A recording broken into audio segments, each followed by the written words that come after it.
Muito boa noite, amigos do GP às 10 e do Grande Prêmio. Terminamos a pré-temporada, vamos falar muito dela, da Fórmula 1, nesse GP às 10. Eu sou o Vitor Martins, daqui a pouco vocês ouvirão Evelyn Guimarães direto de Barcelona, dos boxes, roubando o Wi-Fi, já sei. Eu quero primeiro só agradecer a todas as mensagens de carinho por tudo o que aconteceu conosco na semana passada, com a morte do nosso Rafael Santos. Agradeço mesmo aos comentários que vocês colocaram no vídeo da semana passada, no Twitter, no Facebook, em todas as redes sociais. Realmente a gente se sente confortável em continuar com o nosso trabalho. Claro, sem a peça que era importante, que era o Rafael, mas seguindo em frente, sabendo que a família dele também está confortada e fortalecida com essa passagem. Falando do treino em si, dos treinos em si, dos 8 dias de testes, hoje nós tivemos uma espécie de classificação, né? As equipes todas quase treinando com o pneu C5 para ver quanto rápido eram. Está passando um túnel aí? Que é isso? Quão rápido eram. O que está acontecendo aí, Evelyn Guimarães? Olá, pessoal. Olá, Vitor. Na verdade é que acabou o último dia de treino, de testes. Acaba tudo, né? As equipes já estão desmontando, parece que é como acontece nos GPs, né? Nas corridas. Deu a bandeirada, tá todo mundo desmontando tudo, caminhãozinho para o lado, caixa, pneu, é uma doideira aqui. Muito bem, estou ouvindo o barulho, parece que estava dentro de um túnel, constipada, então dá para ouvir bem. Ô Evelyn Guimarães. Constipado, sim. Constipado, você tá com gripe, né? Eu peguei uma gripe horrorosa no avião e aí muito frio aqui também, acabei ficando resfriada. Mas estou tomando um chazinho todos os dias, chazinho de camomila, como diz o Vitor Fazio, que é o melhor para isso. O Vitor Fazio é o melhor para isso? Não, um chazinho. Não, o Vitor não. Eu também estranhei. Ô Evelyn Guimarães, quando a gente olha a tabela de tempos, Vettel 1:16.221, Hamilton 1:16.224, nós chegamos a alguma conclusão em relação aos tempos? Ou a gente tem que espremer muito bem a situação que a gente viu? Ferrari e Mercedes estão iguais, de fato? Tem que espremer um pouco mais, viu, Vitor? Na verdade, é porque essa pista também é uma pista muito tradicional, digamos assim, técnica, é claro, mas assim, ela não reflete muito as pistas que a Fórmula 1 vai andar, principalmente nessa primeira fase do campeonato, temperatura também, né? A Austrália tende a ser muito mais quente do que aqui, e assim por diante, o Bahrein, a China e tudo mais, então assim, tem essa diferença, mas sim, as equipes estão muito próximas, Mercedes e Ferrari. A Mercedes, na verdade, não é que ela escondeu o jogo, ela trabalhou de uma forma diferente da Ferrari, porque ela mudou muita coisa no carro dela. O carro da Mercedes não é uma simples evolução do carro do ano passado para esse, é um carro em que eles mudaram muita coisa. O pacote aerodinâmico da Mercedes é completamente diferente, então eles estão ainda tentando entender, ainda tentando perceber se eles realmente estão no caminho correto nesse novo regulamento que mudou a dimensão das asas, principalmente, e tornou a frente do carro muito mais importante do que nos anos anteriores, e a Mercedes realmente encontrou certa dificuldade no início da sessão da semana passada, então eles andaram muito, só que a Mercedes tem por tradição ser um carro muito forte, um tanque de guerra, aí como o Vitor definiu ontem na análise de ontem. O carro anda muito, não quebra, né? Eles conseguiram andar mais de 100 voltas todos os dias, acumularam uma grande quilometragem, mas sempre estudando esse carro. E hoje, no único dia em que eles resolveram andar forte mesmo, com os pneus C5, desculpa, que na verdade são equivalentes ao hipermacio, apareceu esse tempo aí muito próximo. Então, na verdade, não é que eles estavam escondendo o jogo, mas realmente estão mais próximos da Ferrari, toda aquela coisa que o Hamilton também falou hoje sobre estar meio segundo atrás e tal, foi mais uma forma de jogar a pressão e a cobrança, como ele sempre faz, para o rival, né? Muito bem. E Evelyn, a gente tem alguns pontos eu fiz um cálculo aqui, até passei para vocês. Em 2016 deu Ferrari na pré-temporada. 2017 Ferrari, os 2 anos com Raikkonen. Sim. 2018 e 2019 termina com Vettel na frente, então a Ferrari é useira e vezeira de terminar a pré-temporada na frente com o lindo adendo de que nesses 3 anteriores anos ela não ganhou o título, né? E eu até lembro que o ano passado Alonso terminou na 3ª colocação e Ricciardo terminou em 4º a pré-temporada. Aí a gente vê também que os tempos em si não demonstram muita coisa. O que podem demonstrar, e aí vem sobre a mudança do regulamento, em 2016 o Raikkonen foi o melhor com um tempo de 1:22:7. O Vettel termina 2019 com 1:16:2. O carro é 9 décimos mais rápido que a pré-temporada do ano passado, sendo que os mecânicos e engenheiros estimavam que o carro seria mais lento esse ano por conta da frente. Queria que você analisasse isso, se há alguma voz discordante no paddock. Me parece muito claro que os carros serão mais velozes em todas as pistas esse ano.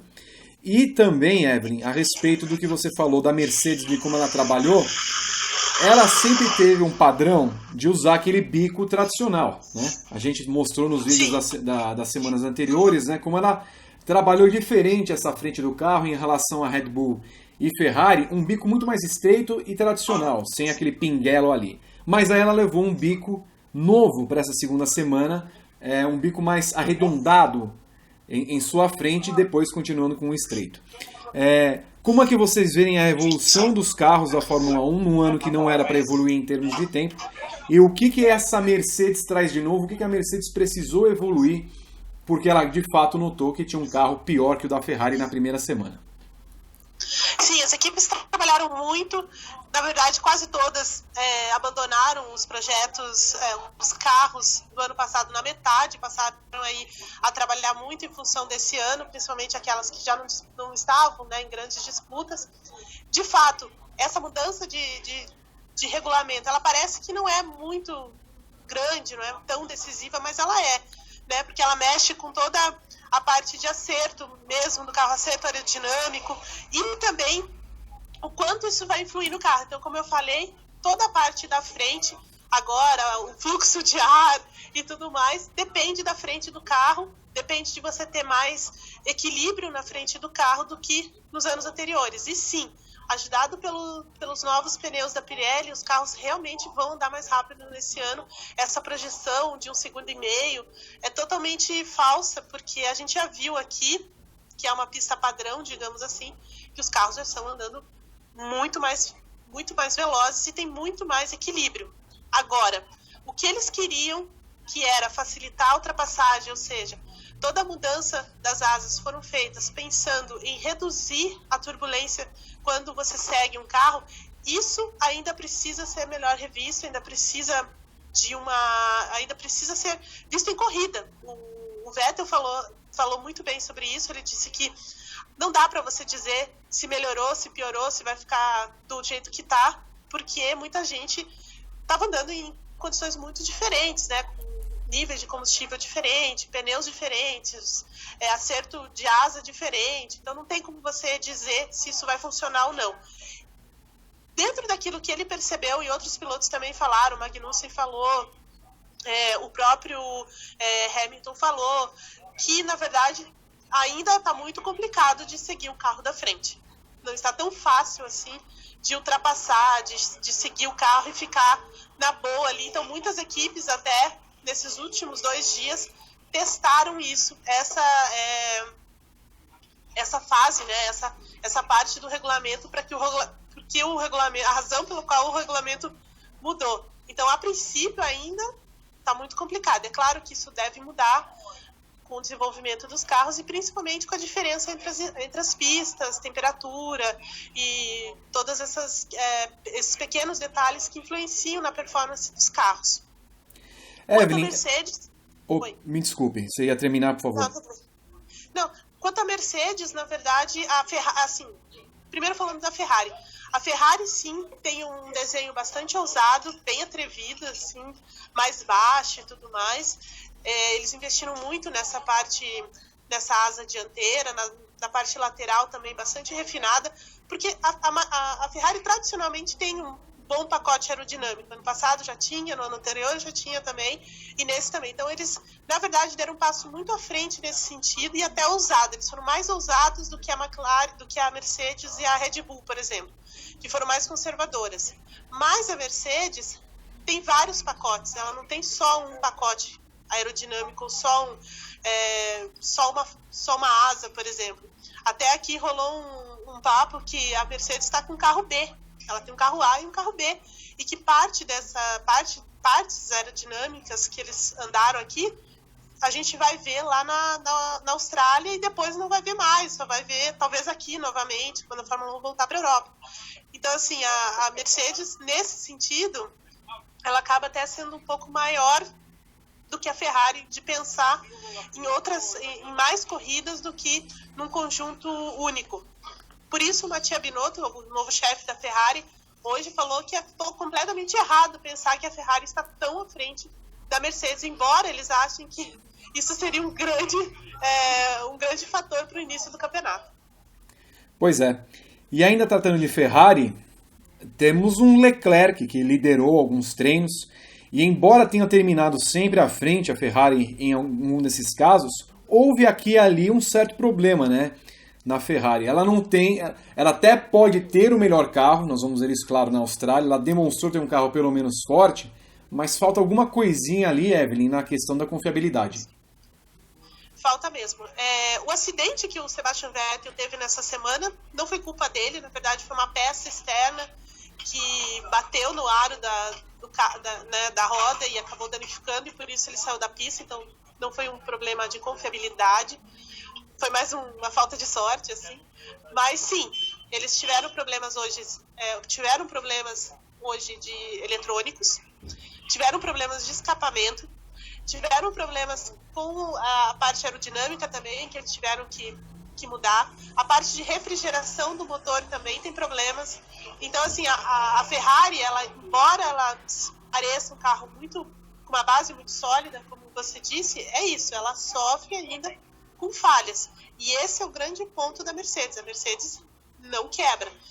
Em que pese aquele problema de pressão de óleo que o Bottas teve no início da semana, de resto, eles não tiveram mais nenhum problema. Inclusive, conseguiram testar várias configurações aerodinâmicas diferentes no mesmo dia, que foi quando eles trouxeram aquele pacote novo, atualizado. Então, o Lewis saiu de manhã com o pacote totalmente atualizado e o Bottas saiu à tarde e veio com o pacote antigo, para comparação. Então, você vê que a Mercedes já tem um planejamento bem diferente da Ferrari. Tudo bem. Fora essas Isso duas... preocupa muito. Oi, fale. Só completando, a Ferrari se preocupou muito em velocidade, em ritmo de classificação, do que em simulação de corrida. A simulação de corrida, na verdade, foi feita ontem, já no penúltimo dia, com o Charles Leclerc, e ele realmente foi mais rápido do que o Valtteri Bottas, que estava fazendo a mesma simulação ao mesmo tempo. E ele foi mais rápido com o pneu pior. Convenhamos que ser mais rápido que o Bottas não é a tarefa mais complicada, né? Sim, isso é verdade. Então, eu ia completar, assim, que pese o Bottas no carro, mas é isso. Tanto é que, assim, se a gente tem uma certeza que pode tirar a respeito desses tempos todos, é o 1:16.5 do Bottas, que é isso aí, ele vai ficar uns 3 décimos atrás do Hamilton, né?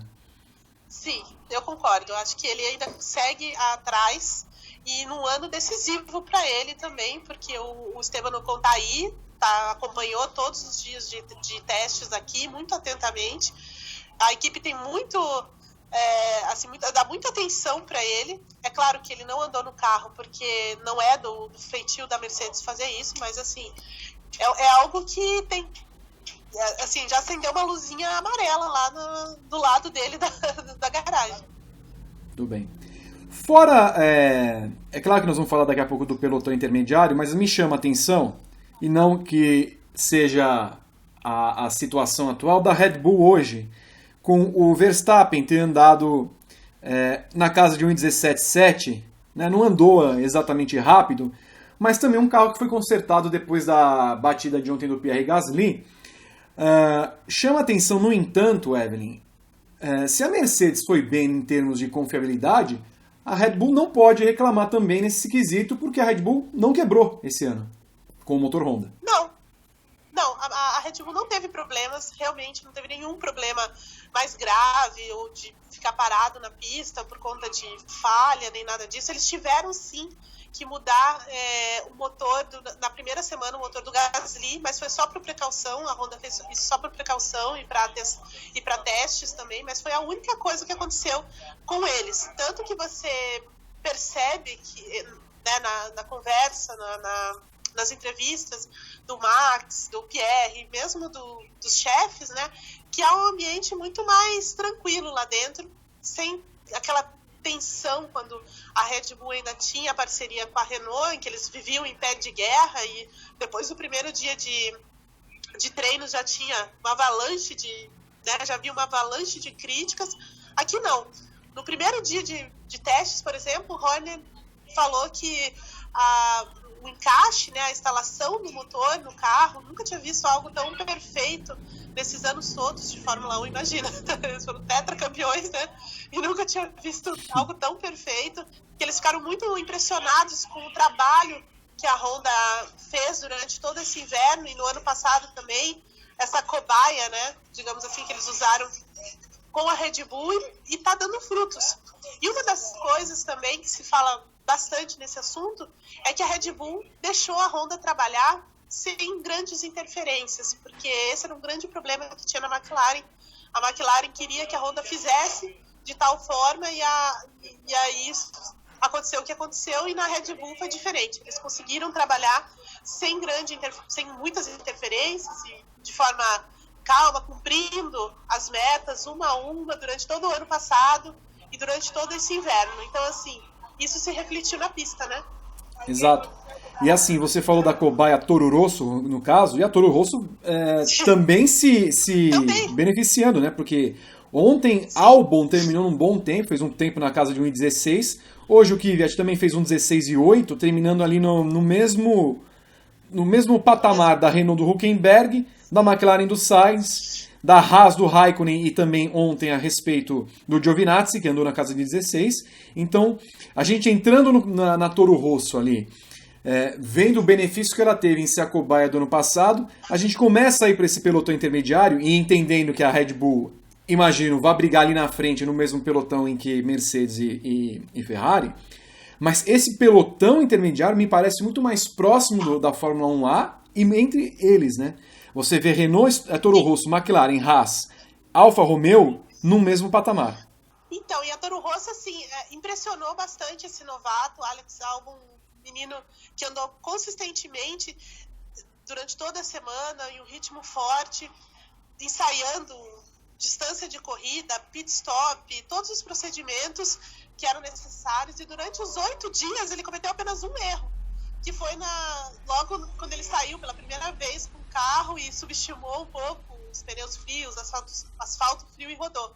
Mas fora isso, ele teve uma boa participação nessa pré-temporada, assim como o Daniel Kvyat. A gente vê um clima muito bom lá dentro também da Toro Rosso, assim como da Red Bull. Acho que a Toro Rosso deu um passo à frente grande. O carro é bom, assim, não é um carro veloz, como a gente viu. É claro que isso depende muito dos testes de combustível e tudo mais, mas assim, é um bom carro, tem um grande potencial para ficar ali liderando pelo menos o pelotão intermediário. E o Hamilton falou uma coisa interessante agora, hoje, né? Falando que ele não espera que a briga pelo título seja resumida entre ele e o Vettel. Ele acha que não só a Red Bull vai chegar muito forte brigando com eles, como alguém do pelotão intermediário também vai se aproximar mais dessa Fórmula 1A. Pois é. Tem a Renault. Que tal a Renault com Hülkenberg e Ricardo, Evelyn? Então, o Ricardo chamou todas as atenções, né, nesse início de trabalho deles, é claro, porque ele é o cara da equipe e tudo mais, mas parece que eles se dão muito bem mesmo, ele e o Hülkenberg. O carro tem muito potencial, na verdade eles começaram a pré-temporada um pouco lentos, por conta de confiabilidade, eles perderam o DRS e demoraram para usá-lo também durante a primeira semana. E aí, nessa semana, sim, aí começaram a andar em ritmo de corrida, a percorrer grandes distâncias, andar com todos os tipos de pneus. Mas eles seguiram, interessante que eles seguiram uma estratégia parecida com a da Mercedes, andando mais com os pneus médios, com os pneus macios, do que as demais equipes, como a Toro Rosso, por exemplo, até a Haas, que andaram com os pneus mais macios. Eles preferiram a gama menos veloz da Pirelli, entendeu? Mas eu achei interessante, acho que o carro tem potencial ainda, não é como o ano passado, mas acho que o carro tem muito potencial. Certo. E o Ricciardo parece ter se adaptado bem rápido à equipe, né? Muito rápido, assim, porque ele, na verdade, conhece boa parte da equipe por conta da relação com a Red Bull, né? De muito tempo, então ele conhece boa parte da equipe e ele está sendo tratado como o primeiro piloto, como um cara que vai liderar essa equipe. E é uma dupla muito forte também, Ricciardo e Hülkenberg. E eles tiveram, assim, tirando a primeira semana, eles tiveram muito poucos problemas nessa semana. Né? Então, acho que assim, o carro tem muito potencial. Não está, por exemplo, impressionando como a Alfa Romeo, como a Toro Rosso, mas é uma equipe de fábrica, né? Tem a chance de desenvolver muito mais rápido. E você falou na Alfa Romeo, me parece uma gratíssima surpresa ver um carro bem feito, um carro que tem um motor Ferrari, como a gente tem falado. A Ferrari meio que fez ali o seu clubinho, né, que as três equipes se aproveitam de forma simbiótica dessa evolução. A Haas, nós vamos falar daqui a pouco. A Haas é uma decepção, mas a Alfa Romeo com o Raikkonen me parece ter dado um grande passo nesse ano também. Sim, mudou completamente. Nem parece que era a estrutura da Sauber. Por exemplo, no ano passado, aqui no paddock, a Sauber tinha uma tendinha lá no final do paddock, quietinha, pequenininha, com um aquecedor de chão, sabe? E esse ano não, esse ano eles vieram com um motorhome gigante, uma estrutura grande, parecida com a das equipes grandes mesmo, da Fórmula 1. Então você vê a mudança que teve de um ano para o outro por conta dessa reestruturação, da chegada de mais aporte financeiro. O Raikkonen também atraiu mais patrocinadores, cerveja, todo tipo de coisa está patrocinando. Cerveja? Cerveja também, uma cerveja chinesa, se não me engano. Ah, é? Você tomou? Tá. Não, não tive como, não deu tempo. Tá muito frio. Mas aí você pode pegar a lata e trazer, pode. Né? Sim, claro, pode deixar. E assim, a equipe mudou bastante, né? Eles trouxeram muitos engenheiros que eram da Ferrari. O responsável por esse carro foi o cara que trabalhou também com o Mattia Binotto na Ferrari nos últimos anos, o Simone Costa. É dele o carro, então o carro tem uma linhagem, né, que vem de Maranello, um bom carro. Toda a linha aerodinâmica dele vem da Ferrari também. Então eles também foram por essa mesma linha mais ousada em termos de desenho e tudo mais. Então é um carro que tem mais confiabilidade, e até tem mais confiabilidade que a própria Ferrari, porque não quebrou durante todos esses dias, né? E fez uma alta quilometragem, principalmente na mão do Raikkonen. O Raikkonen tem tido muito trabalho ali com acerto e trabalhando muito com os engenheiros. Ele, nos dias em que ele não anda, ele fica aqui, você vê ele na garagem, ele está sempre perto do carro, tentando ajudar. Então, assim, é uma equipe bem diferente nesse ano e acho que vai surpreender bastante. Se não, liderar o pelotão intermediário. Tudo bem. No mesmo balaio, e as pessoas se perguntaram essa semana, a McLaren, ela vem para brigar, não sei o que, melhorou demais, liderou treino. Sainz e Norris andaram bem, estão aqui na casa de 1,16 também, mas eu acho que o que eles têm falado, né, tem a impressão que o que eles têm falado, não considerem a McLaren ali no primeiro pelotão. Me parece claro. Não, parece assim, e é claro. A McLaren, assim, ela trabalhou muito com ritmo de classificação, né, andando com os pneus mais macios, com pouco combustível. Mas a meta, eu conversei com o Gil de Ferran hoje mais cedo e ele falou isso, que a meta, na verdade, era chegar aqui e ganhar quilometragem. Era essa a primeira coisa que eles queriam, porque nos últimos anos isso foi um pesadelo do carro sair e quebrar na primeira volta, né? Quebrar quando está completando a primeira volta e daí ficar o dia inteiro na garagem ou eles perceberem que tinha um erro de engenharia, que o motor não se encaixou no carro, coisas desse tipo.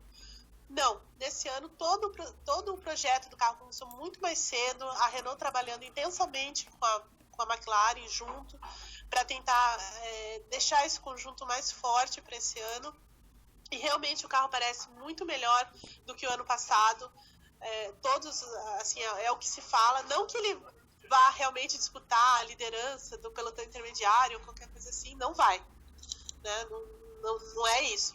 Mas o carro tem confiabilidade. Isso é a primeira coisa, era o que eles mais queriam, é que esse carro andasse e eles conseguissem testar, né? Testar parte aerodinâmica, testar motor, testar pneu, testar simulação de corrida, e eles conseguiram fazer isso, eles conseguiram cumprir todo o programa técnico. Então, só aí é um passo à frente dessa McLaren. Mas o carro não é tudo isso, ele não é tão bom quanto a gente possa pensar olhando a tabela de tempos. Ainda que a McLaren tem um novato ali, e o Carlos Sainz, que também tem uma grande experiência na Fórmula 1, fora que ele veio trocando de equipe durante as últimas temporadas, então também tem toda essa questão da adaptação, que é diferente, ele também se sente agora mais líder da equipe. Mas, de fato, a McLaren é uma grata surpresa, mas isso não quer dizer que ela vá brigar por pódio, como o Alonso chegou a falar no ano passado, né? Rapidamente, sim ou não? A melhora da McLaren tem a ver com a ausência do Alonso? Que maldade. Não, só uma pergunta. Não, ele estava aí, né? Ele estava aqui, ele chegou ele chegou na terça-feira aqui, no primeiro dia, né? E assim, o carro quebrou logo que ele chegou, então parece uma coisa. Óbvio. Mas não. É óbvio. Mas ele... E a McLaren, você vê, ela também teve algumas bandeiras... Foi responsável por algumas bandeiras vermelhas e tudo mais. Mas sim, ele chegou aqui, bagunçou todo o paddock, conversou longamente com o Zac Brown, com o Gil de Ferran no primeiro dia, andou pelas garagens, visitou a Ferrari, visitou a Mercedes, aquela coisa toda. E aí a McLaren anunciou que ele vai ser que ele é o embaixador da equipe, muito importante, né, da empresa McLaren, muito e que só isso, testar o carro. Vai testar o carro nesse ano e o próximo carro também, né? Ele só não testou agora porque tinha de dar, era necessário dar a quilometragem tanto para o Lando Norris quanto para o Carlos Sainz. Tudo bem. Seguindo adiante, e o adiante é o atrás, nós temos essa Haas, preta, dourada, Lotus, mas que carro quebrável, não? Sim, a Haas é decepção, talvez junto com a Williams, assim. Mas a Williams ainda, vamos falar um pouquinho mais dela, mas a Haas é uma decepção porque ela tem uma boa base técnica, mas ela é frágil demais, né? Eles tiveram problema com o assento do carro, eles tiveram um problema elétrico, eles tiveram um problema de toda sorte nesses 8 dias. Tanto que na primeira semana, o Pietro Fittipaldi, que andou meio dia com o carro, tinha mais quilometragem do que os titulares. Então, quer dizer, eles têm que trabalhar muito, muito mais daqui para frente para deixar esse carro pelo menos no nível que ele terminou a temporada do ano passado, em que ele também brigou ali na frente do pelotão intermediário. Evelyn, me diga uma coisa, você conversou com o Pietro essa semana toda? E se a gente olha para o trabalho desenvolvido pelas outras 9 equipes, nenhuma delas se preocupou em dar quilometragem para o seu piloto reserva. A Haas foi na outra direção. Sim. Deu chance e muita para o Pietro. Perguntar por que é muito tolo ou não, tem alguma razão por trás disso? Eu acho que, assim, não é tolo perguntar, realmente ele tem uma grande atenção da equipe, você percebe, ele já entra nas coletivas, na programação toda da equipe.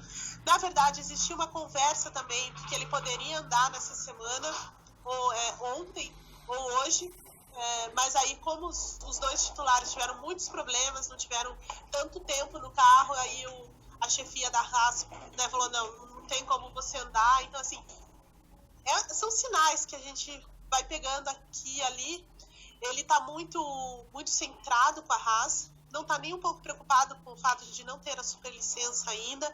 Isso está na mão da Haas, a Haas que vai pedir isso e dar as condições para que ele obtenha a superlicença.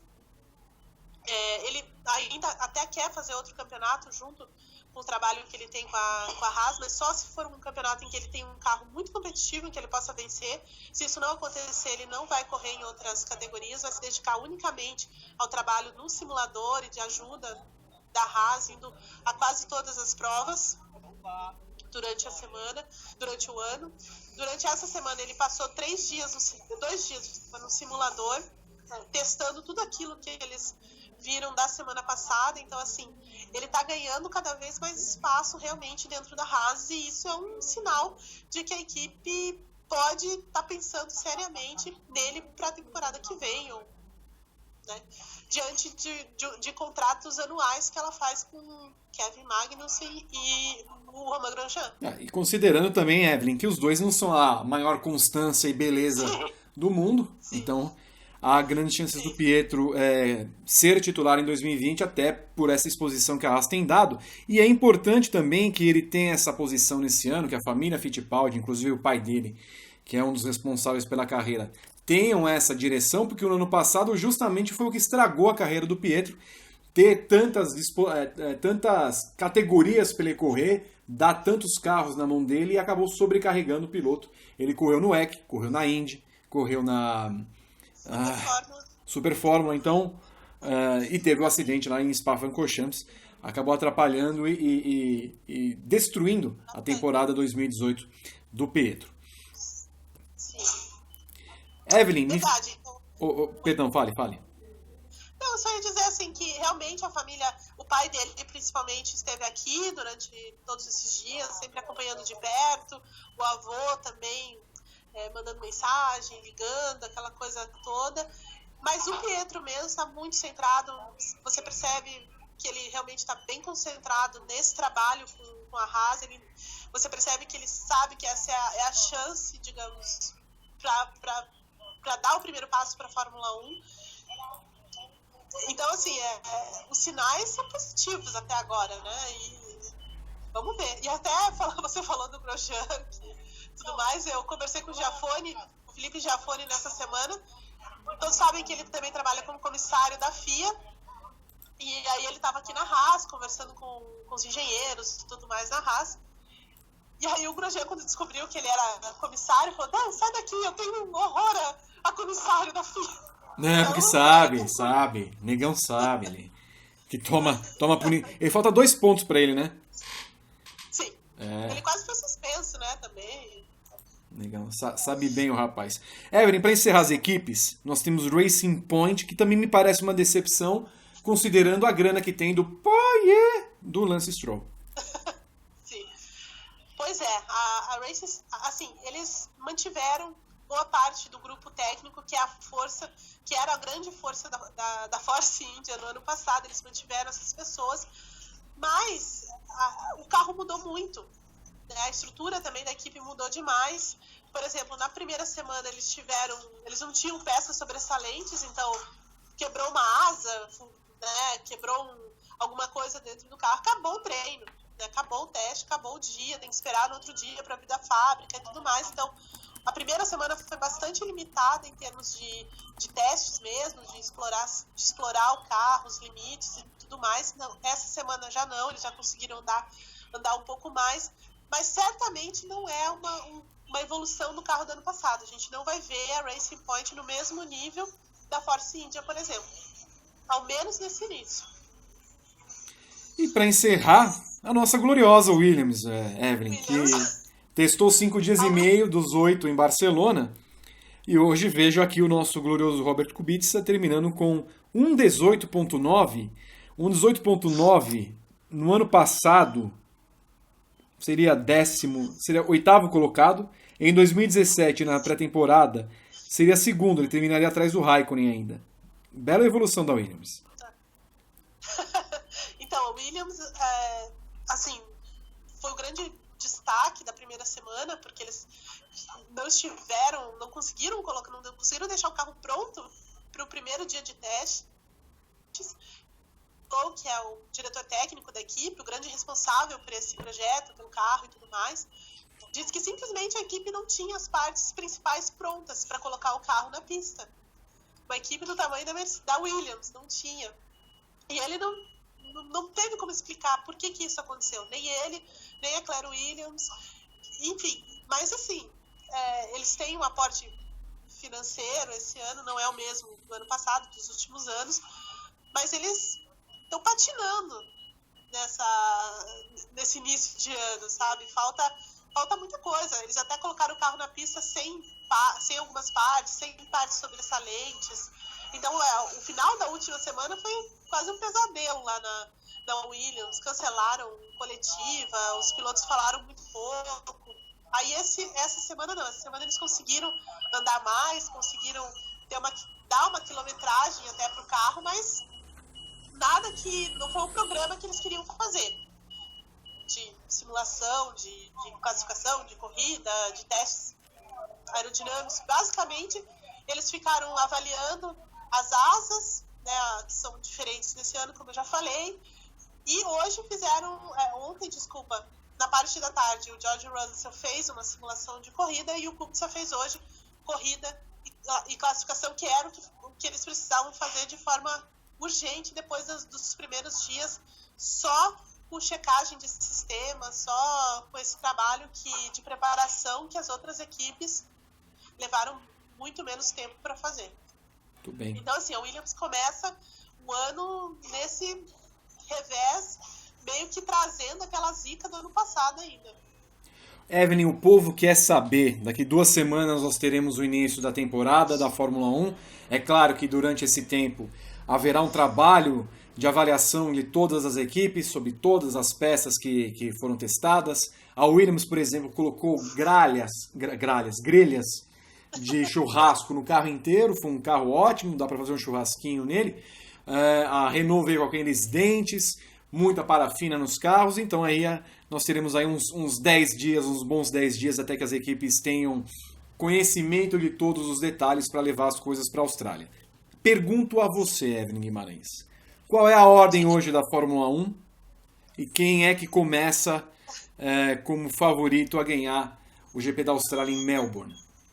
A pergunta que todo mundo quer, a pergunta mais difícil depois da pré-temporada, mas assim, de forma geral, a gente não pode deixar de colocar as duas principais equipes, Ferrari e Mercedes, como favoritas, pelo menos a pole e também a vitória. Eu acredito muito nisso, que vai ser entre eles. A Red Bull chega como terceira força, sim, principalmente com o Max Verstappen, que é um cara muito forte, um cara muito que cresceu muito nesses anos na Fórmula 1, tem um grande talento, andou muito aqui. Então, eu acho que a Red Bull consegue ainda segurar essa terceira colocação. E um pelotão intermediário completamente compacto e bastante competitivo ali, entre a Alfa Romeo, a própria Renault, a Toro Rosso entrando nesse balaio também, e aí o restante tentando se entender. Mas eu acredito que a divisão de forças mesmo da Fórmula 1 vai ficar mais clara quando a Fórmula 1 voltar mesmo para a Europa. Eu acho que essas primeiras corridas, elas são muito diferentes, são pistas muito diferentes. Bahrein, Baku, a pista da Austrália, que nem é uma pista mesmo, né? É quase uma pista de rua lá. Então, assim, não tem como você ter um parâmetro muito correto, muito preciso. Mas é claro que as duas primeiras equipes tendem a sobressair nesse início de campeonato, sim. Agora, como isso vai se desenrolar ao longo do ano, a gente não sabe. Mas, assim, do ponto de vista da disputa do título, por exemplo, o Hamilton começa mais tranquilo, porque, né, aquela coisa de passar o Vettel em número de títulos e tudo mais já passou para ele. Então, acho que ele já começa o ano com menos pressão. O Sebastian começa o ano bem decisivo, porque ele tem agora um cara mais rápido ao lado dele, um cara que com fome de vitória e tudo mais, que não é tão dócil assim, não é como o Kimi Raikkonen, que azeitou um pouco as coisas pro Vettel nesses últimos anos. Então, sim, o Vettel, essas primeiras corridas para ele vão ser muito decisivas para o que ele vai querer desse campeonato. E o Verstappen correndo por fora aí. Ô Evelyn, me responda. Oi. Hamilton hexa, Vettel penta, ou teremos Leclerc e Verstappen lutando pelo primeiro título? Eu acho que a disputa ainda fica entre os dois multicampeões aí. Não sei quem, não vou apostar agora. Não vai apostar? Não vai? Não vou apostar em ninguém agora, não. Tudo bem. Não sou muito de apostas. Não, mas eu acho que a disputa mesmo vai ficar entre eles. Sei, eu vi como você não é de apostas em Punta del Este quando você estava no cassino. Eu nem entendi direito o cassino. Mas eu pergunto pra você, em quem você aposta? O Leclerc apostou na Ferrari. Eu tenho a impressão que o Hamilton vai ser ex esse ano. E aí acho que a Ferrari vira o Vettel como se for um neném e daria umas palmadas na bunda dele, espalmando-o para fora da equipe. Vamos ver. Mas assim, me parece que a Ferrari tem um carro bom. Dá para brigar pelo título esse ano. Sim. Tudo vai depender, na verdade, da cabeça do Sebastian, do Vettel, né? Assim, como que ele vai encarar essa temporada? Porque, na verdade, a gente só percebe como o cara sai das situações, como a equipe também trabalha nos momentos difíceis, né? Não quando dá tudo certo. Então, quando dá tudo errado, é que você vê se os caras têm bala mesmo para competir. O Vettel não teve no ano passado, o Hamilton teve, porque ele pegou a prova assim, que ele não era favorito e venceu. E o Vettel cometeu erros, todos os erros que a gente sabe. Então, é no momento mais difícil que você percebe. Por isso a gente tem que esperar um pouco para ver como que essa temporada se desenrola. Mas certamente a briga vai ser maior do que no passado. Eu acredito. Isso eu posso apostar. Desejamos que sim, que pelo menos seja como foi na primeira metade do campeonato. Evelyn Guimarães, direto de Barcelona, obrigado pela sua participação. Você passa o carnaval, a farra momesca aí em Barcelona? Não, eu vou passar a farra momesca voando de Barcelona para o Brasil. Muito bem. Boa viagem, então, de retorno. Teremos muito material ao longo dessa semana momesca e teremos também um material especial na semana que vem, Semana Especial das Mulheres, vários perfis de pilotas e de representantes femininas que abrilhantam o esporte a motor mundial. Obrigado mais uma vez, Evelyn. Boa viagem. Obrigada. Tchau, gente. Beijo. Bom, vocês acompanharam esse programa, o GP às 10 especial que fizemos a respeito dos testes em Barcelona. Ao longo da semana que vem você terá muito conteúdo. Também nesse final de semana um rescaldo do que aconteceu. E ficamos na expectativa, claro, para o início da temporada 2019 da Fórmula 1. Esperamos todos que vocês tenham gostado. Curtam, compartilhem, comentem, façam a inscrição nesse canal. O que falamos aqui, o que viremos a falar nos próximos vídeos, tá bom? Um grande abraço a todos, bom final de semana. Olha, tomem cuidado, é carnaval. Não levem cartão para os bloquinhos que estão fazendo uma série de golpes aí, não caia no golpe. Leve capa de chuva, pelo menos quem está em São Paulo, vai chover a beça, mas fique sempre ligado e aproveite. Um grande abraço a todos. Tchau.